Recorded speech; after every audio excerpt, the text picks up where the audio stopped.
औज़ु बिल्लाहि मिनश शैतानिर रजीम बिस्मिल्लाहिर रहमानिर रहीम। अस्सलाम वालेकुम दोस्तों, मैं हूं मोहसिन रज़ा और आप लोग देख रहे हैं 24/7 टीचर्स ऑनलाइन।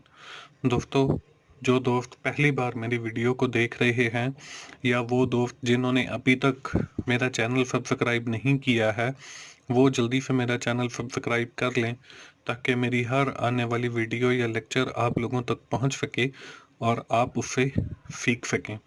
दोस्तों, क्लास चल रही है हमारी प्रोग्रामिंग की, C++ की, और हम इंशाल्लाह हर लेक्चर में या एक दो लेक्चर छोड़कर अपनी जो हमारी प्रोग्रामिंग C++ की टूल किट है उसमें एक नए टूल का इजाफा करते चले जा रहे हैं और हम आहिस्ता आहिस्ता एक अच्छे प्रोग्रामर भी बन जाएंगे।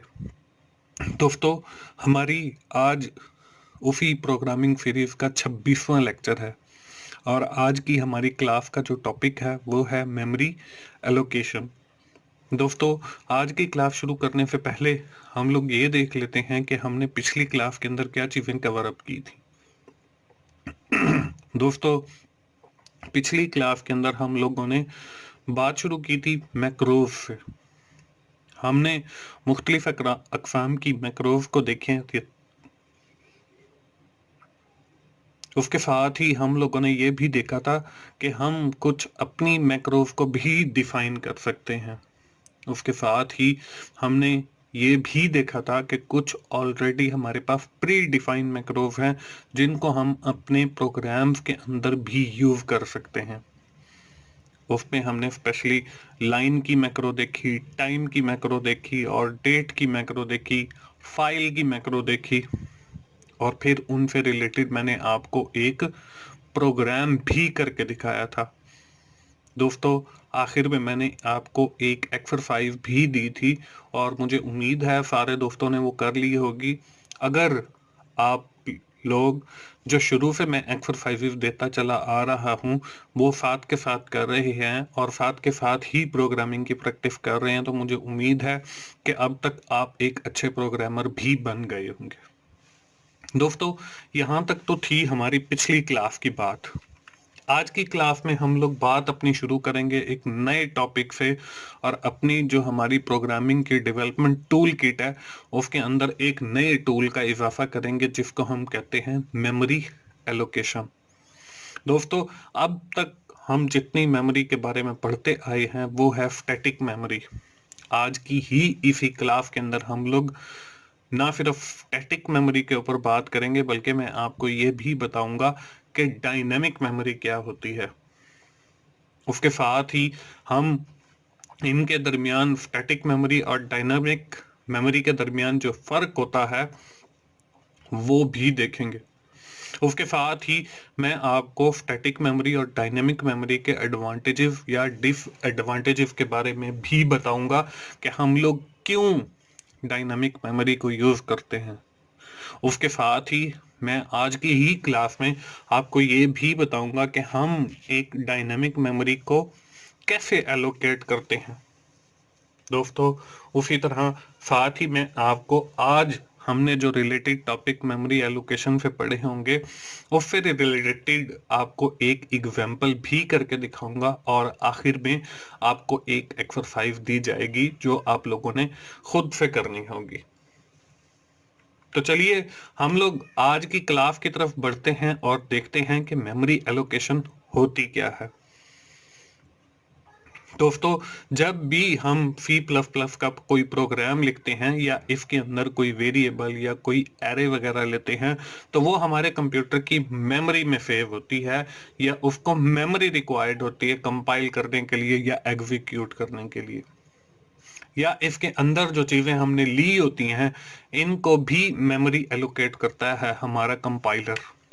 मसलन अगर हमने लिखा है इंट एज, ये हमारी 4 बाइट की मेमोरी रिजर्व करेगा जब हमारा प्रोग्राम कंपाइल होगा और जितनी भी मेमोरी की एलोकेशन है वो at the running of program या एग्जीक्यूशन ऑफ प्रोग्राम एलोकेट की जाती है।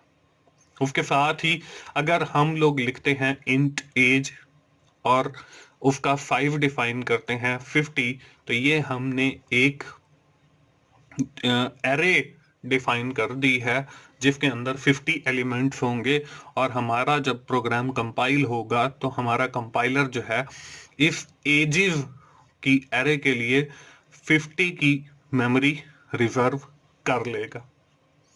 दोस्तों, जब हम इस तरीके से मेमोरी को रिजर्व कर लेते हैं तो इसको हम कहते हैं कि ये हमने एक स्टैटिक मेमोरी जो है वो रिजर्व कर ली है। जब हम इंट एज लिखेंगे, इससे जब हम फिर अपने प्रोग्राम को एग्जीक्यूट करेंगे या उसको कंपाइल करेंगे, at the time of compilation our compiler will reserve the 4 byte memory, वो 4 बाइट की मेमोरी रिजर्व कर लेगा। और इसी तरह ही एरे के अंदर है वो 55 की एक एरे की मेमोरी रिजर्व कर लेगा। दोस्तों, जब हम लोग इस तरीके से स्टैटिक मेमोरी को एलोकेट करते हैं तो इसका एक नुकसान भी होता है। तो हम लोग बात कर लेते हैं डिसएडवांटेजेस ऑफ स्टैटिक मेमोरी की, कि हमारे पास कौन से ऐसे डिसएडवांटेजेस हैं जब हम स्टैटिक मेमोरी को एलोकेट करते हैं तो उससे अकर हो सकते हैं। दोस्तों, इसका सबसे बड़ा नुकसान ये है कि हमारी जो अनयूज्ड मेमोरी होती है वो जाया हो जाती है।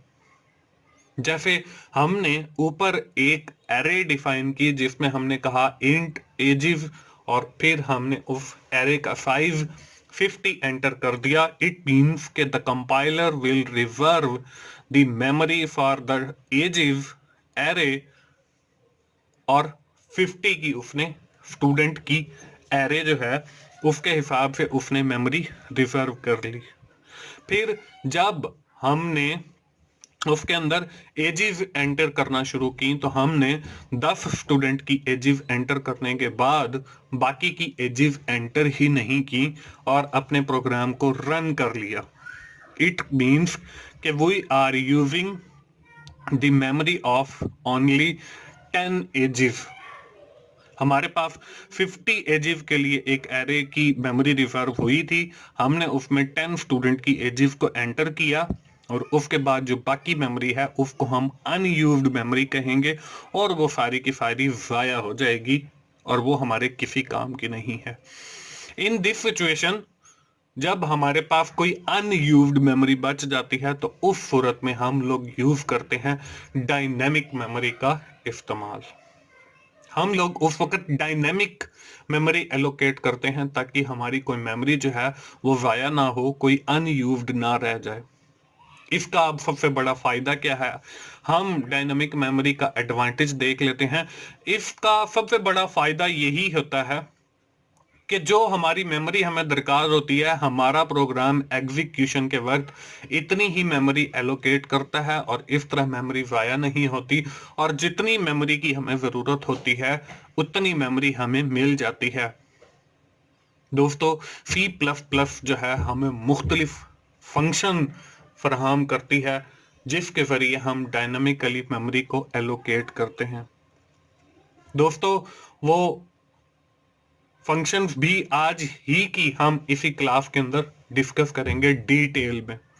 फॉर द टाइम बीइंग हम ये देख लेते हैं कि स्टैटिक मेमोरी और डायनामिक मेमोरी जो है इनमें फर्क क्या होता है, और जब हम लोग स्टैटिक मेमोरी को एलोकेट करते हैं तो वो कहां पर एलोकेट की जाती है, और जब हम डायनामिकली मेमोरी को एलोकेट करते हैं तो वो कहां पर एलोकेट की जाती है।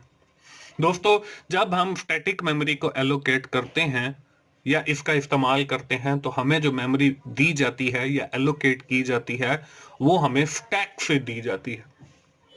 दोस्तों, इसी तरह जब हम डायनामिक मेमोरी का इस्तेमाल करते हैं या डायनामिक मेमोरी को एलोकेट करते हैं तो वो हमें हीप से मेमोरी देता है या हीप से मेमोरी को एलोकेट करके देता है। दोस्तों, इसको आसान अल्फाज के अंदर समझने के लिए मैंने आपके सामने ये ग्राफिकल रिप्रेजेंटेशन नजर आ रही है। ये समझ लें आप के मेमोरी के चंक्स हैं या मेमोरी के ब्लॉक्स हैं। जब हम अपनी स्टैटिक मेमोरी को एलोकेट करते हैं तो वो स्टैक से हमें वो चंक्स या मेमोरी एलोकेट कर देता है। और वो जो मेमोरी एलोकेट करता है वो हमें एक ही जगह से इकट्ठी मेमोरी एलोकेट नहीं करता, बल्कि जहां पर हमें मुख्तलिफ किस्म की, जहां पे उसको मेमोरी अवेलेबल होगी वो वाला चेक या वो वाला ब्लॉक जो है हमें एलोकेट करके दे देगा मेमोरी का। तो इसमें देखें, ये जो आपको रेड कलर के नजर आ रहे हैं, ये सारे वो मेमोरीज हैं जो हमने एलोकेट कर ली हैं या रिजर्व कर ली हैं अपने प्रोग्राम के लिए। दोस्तों, इसी तरह जब हम डायनेमिक मेमोरी की बात करते हैं तो वो हमें हीप से देता है और हमें कंटिन्यूअस ब्लॉक, कि जैसे आपको यहाँ पे स्क्रीन पर रेड कलर के बॉक्सेस नजर आ रहे हैं पिक्चर नंबर 2 के अंदर, वो हमें दे देता है। उसका फायदा ये होता है कि वो अपने पास जो हमें पहली ब्लॉक या पहला चंक है उसका एड्रेस अपने पास सेव रख लेता है, और फिर हम उस एड्रेस के ऊपर जो है आगे उससे मैनिपुलेशन वगैरह करते हैं। इसका एक ये भी फायदा है डायनामिक मेमोरी को एलोकेट करने का। दोस्तों, अगली स्लाइड के ऊपर आपको नजर आ रहा है कि how to allocate the dynamic memory, कि आप डायनेमिक मेमोरी को एलोकेट कैसे करोगे। Whenever we allocate any memory from the heap, जब भी हम कोई मेमोरी हीप से एलोकेट करते हैं, the starting position of the block of the memory allocative is return as an address that is kept in pointer. तो हम जो है हीप से जो हमने मेमोरी ली है उसका जो फर्स्ट ब्लॉक था, जैसे मैंने आपको पिछली स्लाइड के ऊपर एक पिक्चर के अंदर दिखाया, उसका एड्रेस जो है हम एक पॉइंटर के अंदर स्टोर कर लेते हैं, और फिर then we manipulate the memory with the help of this pointer, और फिर उस पॉइंटर की मदद से हम उस मेमोरी को जो है मैनिपुलेट करते रहते हैं। We have to introduce a new type of pointer called void। इसके लिए हम एक वाइड टाइप का पॉइंटर एलोकेट या डिफाइन करते हैं।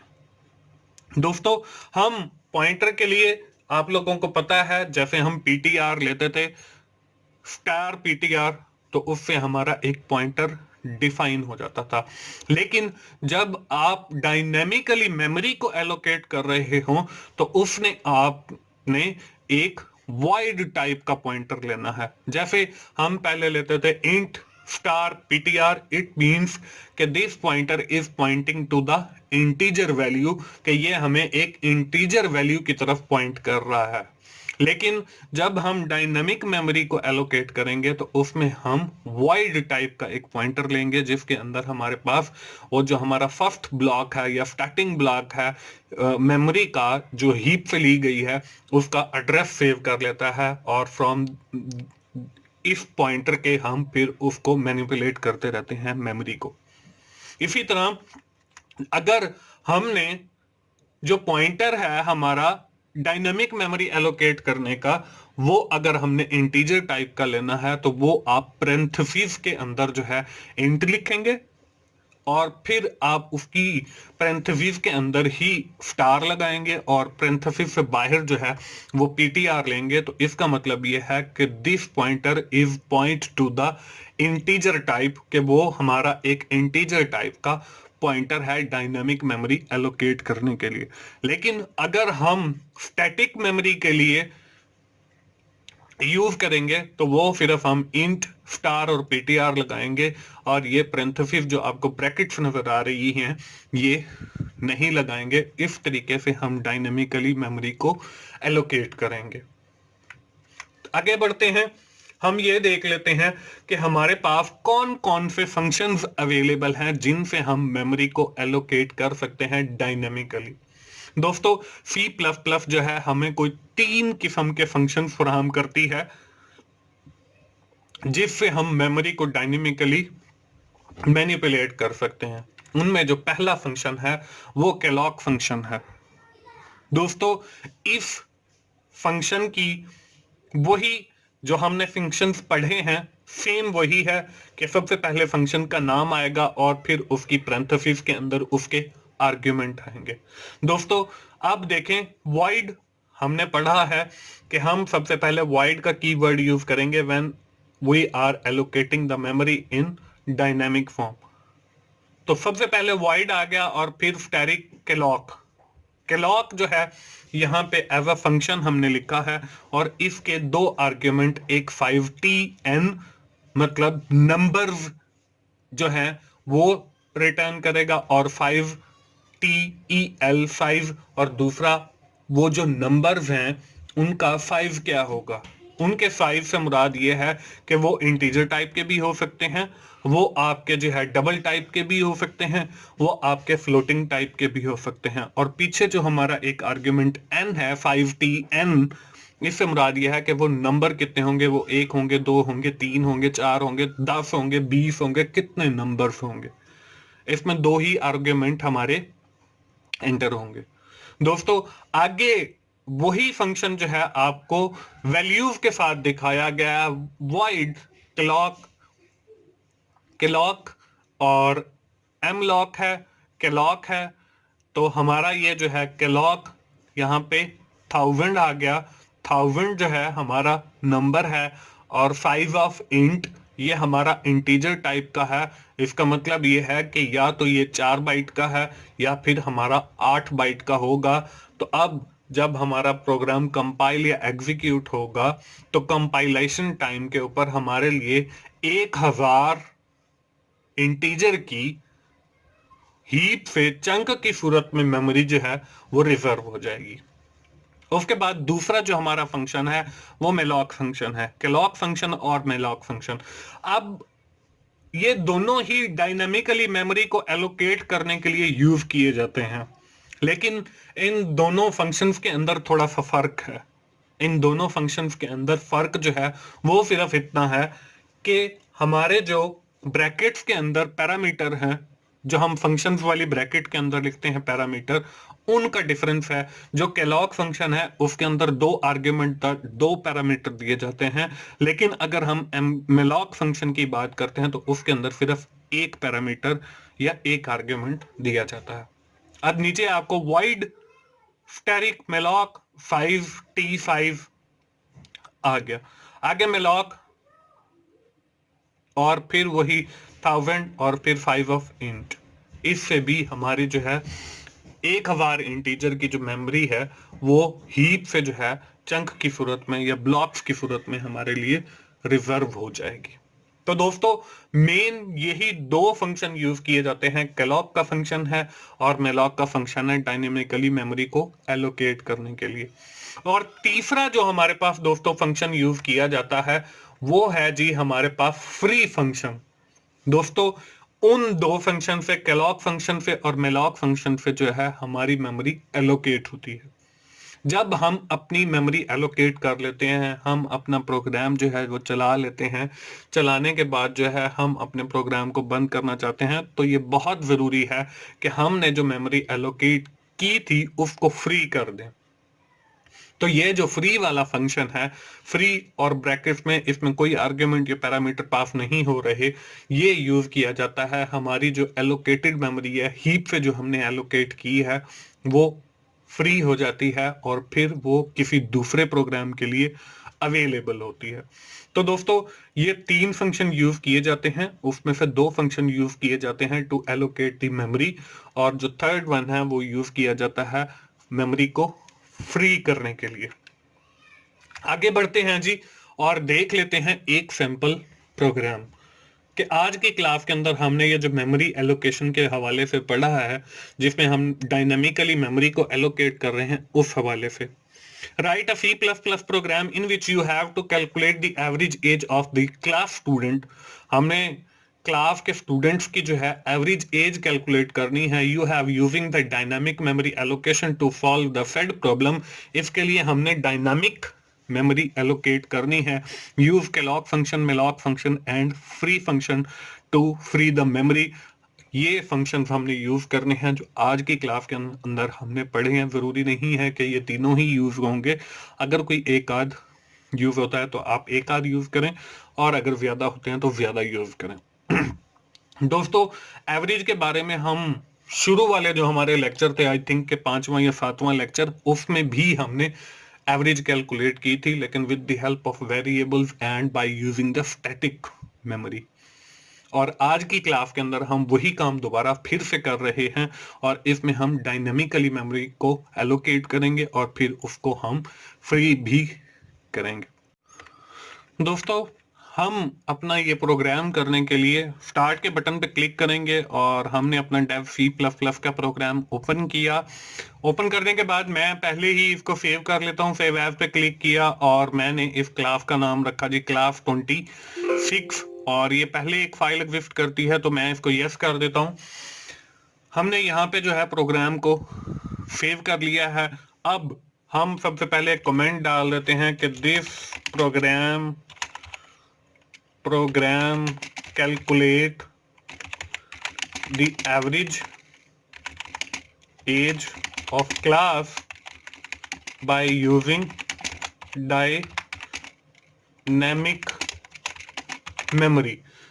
कि ये प्रोग्राम जो है एवरेज एज कैलकुलेट करेगा क्लास की और डायनामिक मेमोरी के जरिए कैलकुलेट करेगा। सबसे पहले हम अपनी फाइल्स को इसके अंदर इंक्लूड कर लेते हैं जो हमने यूज करनी है। उसके लिए इंक्लूड के बाद हमने लिखा आईओस्ट्रीम के बाद एक और फाइल हम स्टैंडर्ड लाइब्रेरी इंक्लूड करेंगे।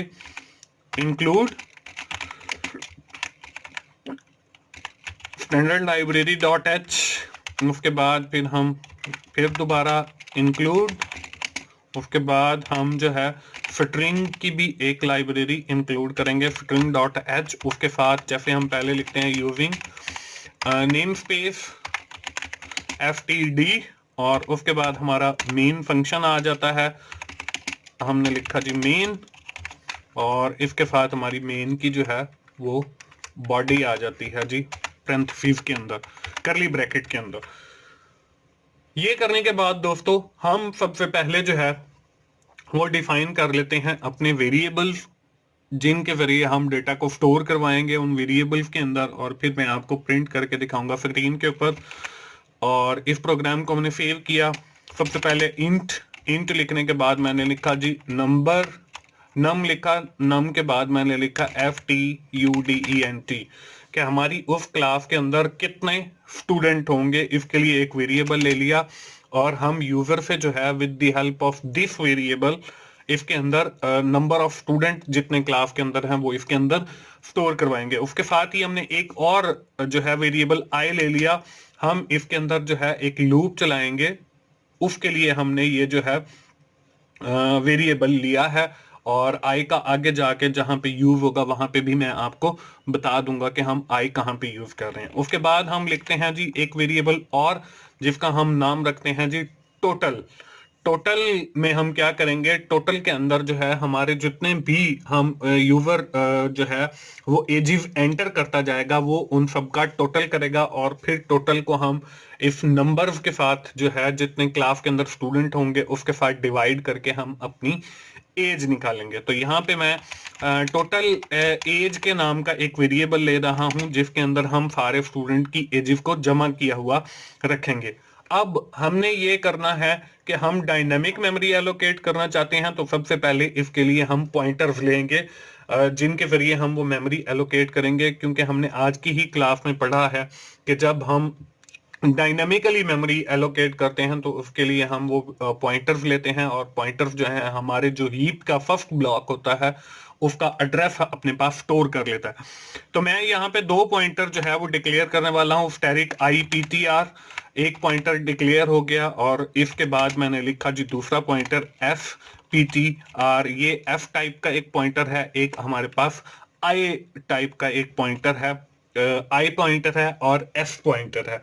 इन दो पॉइंटर्स को जहां पर हम यूज करेंगे वहां पे फिर जो है मैं आपको डिटेल में समझा दूंगा कि ये कैसे हमने यूज किया है। सबसे पहले हम स्क्रीन के ऊपर जो है एक मैसेज प्रिंट करवाएंगे cout less than please enter the strength of class कि आप जो है क्लास की जितनी भी आपकी स्ट्रेंथ है वो आप इसके अंदर एंटर करें।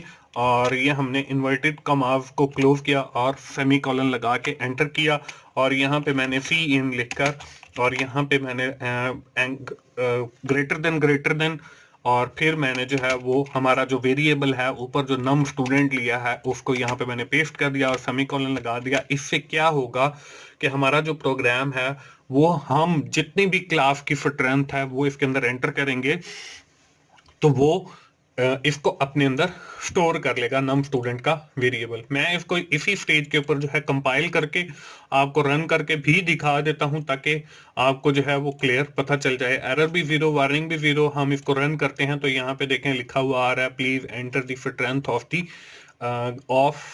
Class, strength of class. तो मैंने यहाँ पे जो है वो 3 एंटर किया। जब एंटर किया तो हमारा प्रोग्राम बिल्कुल ठीक से चल गया है। आगे चलते हैं जी। आगे जो है हम लोग जो है अपने पॉइंटर्स को आगे वैल्यूज असाइन करते हैं। यहाँ पे देखें हमने एक वेरी पॉइंटर लिया IPTR और इसको मैं कहता हूं कि यहाँ पे हमारी डायनामिकली मेमोरी जो है वो एलोकेट होनी चाहिए और हमारा जो फर्स्ट एड्रेस होगा ब्लॉक का वो आना चाहिए। तो हमने जो है पढ़ा था कि जब हम किसी पॉइंटर को, क्योंकि हम ये जितने भी एजेस ले रही हैं ये इंटीजर टाइप की होंगी और ये हमने देनी है एक अपने फंक्शन को या पॉइंटर को, तो उसके लिए हम लोग क्या करते हैं, हमने लिखा जी इंट और हमने डाला स्टैटिक।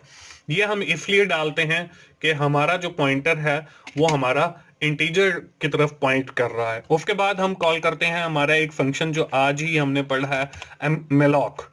मेलॉक फंक्शन हमने कॉल किया। इसके अंदर आपको पता है कि हम जो है वो अपना 5 देते हैं और जितना हमारा जो है वो होता है नंबर वो देते हैं। अब देखें हमारे पास जो नंबर ऑफ स्टूडेंट्स हैं वो इस वेरिएबल के अंदर स्टोर हैं जहां पे हमने सी इन करवाया हुआ है। तो मैं इसी वेरिएबल को कॉपी करके और यहाँ पे इस ब्रैकेट के अंदर जो है वो पेस्ट कर दूंगा और उसके बाद जो है इसके अंदर कोई कॉमा नहीं लगाना बल्कि एक स्पेस डालकर हम डालेंगे स्टैटिक और उसके बाद हम लिखेंगे 5 ऑफ और उसको हम देंगे इंट ताकि हमारा जो वो 5 है वो यहाँ पे जितना भी 5 है इंटीजर का वो डायनामिकली इसको एलोकेट कर दे with the help of malloc function. यहाँ पे हम लगा देते हैं जी सेमीकोलन। ये तो हमने जो है अपनी डायनामिकली मेमोरी को एलोकेट कर लिया to store the student ages. अब हम क्या करते हैं, हम ये देखते हैं कि वो जो हमारी मेमोरी एलोकेट होगी वो हमारी एलोकेट हो भी सकती है या नहीं हो सकती जब हमारा जो पॉइंटर है IPTR अगर वो नल है तो हमारी मेमोरी एलोकेट नहीं होगी। मतलब यहाँ पे अगर मैं लिख देता हूँ IPTR is equal to null तो हमारी मेमोरी एलोकेट नहीं होगी और हमें एक मैसेज आएगा। अगर नल नहीं है, अगर हमारे पास मेमोरी अवेलेबल है तो वो हमें एलोकेट करके दे देगा। तो इसको चेक करने के लिए हम इफ लगाते हैं। इफ लगाने के बाद हमने IPTR जो हमने एक वेरिएबल लिया है इक्वल्स, और आप लोगों को ये भी पता है कि जब हम डबल इक्वल्स लगाते हैं तो इट मींस कि ये इक्वल है और जब हम सिंगल लगाते हैं तो इट मींस कि it assign the value to that variable, कि वो उसको वैल्यू असाइन कर। और यहाँ पे हमने लिखा जी नल, कि अगर हमारा PTR जो है वो नल है तो फिर वो क्या करे, यहाँ पे जो है हमें एक मैसेज दे सी आउट लेफ्ट एंड। वो मैसेज क्या होना चाहिए, वो मैसेज होना चाहिए जी अनएबल टू एलोकेट मेमोरी, कि मेमोरी जो है वो एलोकेट नहीं हुई। और यहाँ पे हम लगा देते हैं सेमीकोलन और ये हमें रिटर्न करे रिटर्न, और यहाँ पे मैं 1 लगा देता हूं। अगर हमारी मेमोरी IPTR नल है तो एलोकेट नहीं होगी मेमोरी और रिटर्न 1 हो जाएगा। अगर IPTR नल नहीं है तो फिर मेमोरी एलोकेट हो जाएगी और 1 रिटर्न का मतलब ही यही है कि वो ट्रू हो जाएगी हमारी कंडीशन। उसके बाद हम लोगों ने ये देखें ये IPTR यहाँ पे ले लिया। अब हमारे पास एक पॉइंटर बच गया SPTR। अब SPTR को हम क्या करेंगे, SPTR को हम दे देते हैं जी SPTR इक्वल्स और इसको हम IPTR देते हैं। ये जो हमने यहाँ पे दिया है इफ, मतलब हमारा ये जो IPTR है इसके अंदर हमारा फर्स्ट जो एड्रेस है मेमोरी का ब्लॉक का वो सेव है और वो हमने दे दिया है fptr को। अब iptr के अंदर हमारा एड्रेस पड़ा रहेगा और fptr से हम आगे जो भी करना है वो करते रहेंगे। इसको हमने सेमीकोलन लगाया, आई की हम वैल्यू असाइन कर देते हैं इक्वल्स 1। उसके बाद हमारे पास एक और वेरिएबल है जो है टोटल एज का। टोटल एज के वेरिएबल को यहाँ पे हमने पेस्ट किया, इसको भी इक्वल 0 कर देते हैं क्योंकि इसके अंदर अभी हमारे पास कुछ नहीं है। हम स्टूडेंट की एजेस इसके अंदर एंटर करवाएंगे और फिर इस टोटल एज वाले वेरिएबल के अंदर वो जाके स्टोर होंगी। यहाँ पे हम एक चलाने लगे हैं जी लूप, जिसके जरिए हमने वो सारी एजेस जो हैं वो एंटर करवानी है। सी इन के जरिए भी हम कर सकते हैं, लेकिन हमने काफी सारी एंटर करवानी है तो इसलिए जो है हम यहाँ पे लूप चलाने लगे हैं फॉर। और हमने ये देखें यहाँ पे जो आई हमने यूज कर रहे हैं ये हम ऑलरेडी ऊपर डिफाइन कर चुके हैं, आई इक्वल्स 1। और उसके बाद हम यहाँ पे आपको पता है सेमीकोलन लगाते हैं और फिर लिखा i less than and equal to number of student. जितने भी हमारे नंबर ऑफ स्टूडेंट वो एंटर करेगा, फॉर एग्जांपल हमने नंबर ऑफ स्टूडेंट जो है वो क्लास के 5 एंटर किए, इट मींस कि this loop is running 5 time, कि ये 5 टाइम चलेगा। और उसके बाद फिर सेमीकोलन लगाया और फिर आई प्लस प्लस कि ये हमारा इंक्रीमेंट होता रहेगा। उसके बाद हम जी है लूप की बॉडी लगाएंगे। लूप की बॉडी लगाने के बाद इसके अंदर हम एक मैसेज करते हैं सी आउट लेस देन और फिर हम लिखते हैं please enter the ages of students. हमारी यहाँ पे जो एजेस हैं वो स्टूडेंट्स की वो एंटर हो। और सेमीकोलन लगाया, सेमीकोलन लगाने के बाद सी आउट लेफ्ट एंड और एंडल लगा देते हैं ताकि हमारा जो है हर लाइन के बाद जो है एक एंडल सेपरेट चीज नजर आए, एंड एल, और सेमीकोलन लगा दिया। और इसके अंदर हम अपना जो हमारा fptr वाला पॉइंटर है उसको कॉल कर लेते हैं। तो यहाँ पे मैं सिर्फ लिख देता हूँ सी इन ग्रेटर देन और यहाँ पे fptr हमने कॉल कर लिया। और उसके बाद हमने ये कहा कि हमारी जो टोटल एज है, टोटल एज वो है हमारी टोटल एज इक्वल्स फिर टोटल एज और इसके साथ प्लस कर देंगे वो जो हमारे वेरिएबल जिसके अंदर पॉइंटर जिसके अंदर वो सारी एजेस स्टोर होती जा रही हैं हीप के ऊपर, वो है हमारा स्टेरिक fptr। और यहाँ पे हम लगाएंगे सेमीकोलन और फिर हम fptr को प्लस प्लस कर देंगे, ये हमारा इंक्रीमेंट ऑपरेटर बन जाएगा और हर एक एज जो है वो खुद ब खुद ऑटो जो है वो इसके अंदर ऐड होती चली जाएगी। ये यहां तक हो गया। हम इसको करते हैं जी सेव करने के बाद हम इसको करते हैं कंपाइल जब हम करते हैं तो कंपाइलेशन पे थोड़ा सा टाइम ले रहा है क्योंकि हमारा प्रोग्राम थोड़ा सा बढ़ गया है। Error 0 warning 0। अब यहाँ पे हम करते हैं जी रन करने के बाद देखें please enter the strength of class, या मैंने 3 एंटर की। ये कहता है जी please enter the age of student. यहाँ पे हम एज एंटर करेंगे 20, फिर enter the age of student, यहाँ पे हम एज एंटर करेंगे फिर 20 और फिर एंटर फिर 20 और यहाँ पे वो सारी एजेस एंटर हो गई हैं। लेकिन अभी हमारा जो है वो एवरेज प्रिंट नहीं हुई। और यहाँ पर भी देखें please enter the age of student, ये हर जगह पे आ रहा है। इसको थोड़ा सा और मॉडिफाई करते हैं ताकि हमें पता चले कि किस स्टूडेंट की जो है वो एज एंटर की जा रही है। यहाँ पे सी आउट लिखा हुआ है, एंडल जो है उसके बाद हम जो है एक और जो है वो लगाते हैं सी आउट। इससे पहले सी आउट लेफ्ट एंड और आई को प्रिंट कर लेते हैं। आई जो है वो बेसिकली हमने यूज किया है इंक्रीमेंट के तौर पे, तो यहाँ पे हम आई को प्रिंट कर लेते हैं और उसके बाद हम इक्वल्स लगाएंगे। तो यहाँ पे आई लिखकर मैंने सेमीकोलन लगा दिया।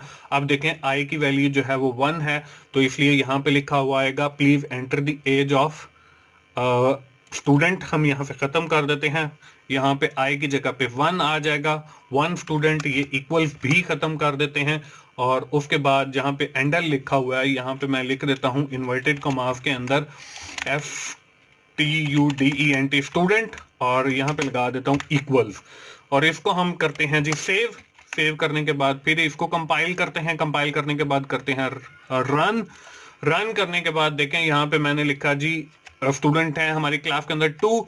अब यहाँ पे देखें please enter the age of first student, ये हमने 20 एंटर की, फिर देखें सेकंड आ गया तो सेकंड 20 एंटर की, और अभी भी हमारे पास एवरेज नहीं है क्योंकि हमने अभी एवरेज को प्रिंट ही नहीं करवाया है, अभी हम इसी को सेट कर रहे हैं।